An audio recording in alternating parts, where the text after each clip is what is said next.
dalam ramai-ramai tu, Alpha yang paling kecil je dekat situ.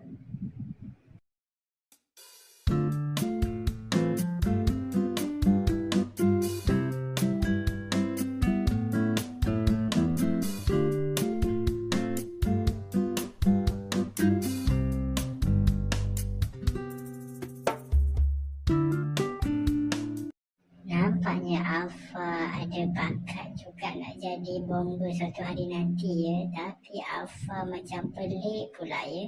Kenapa pula hari ni tiba-tiba jadi bomber?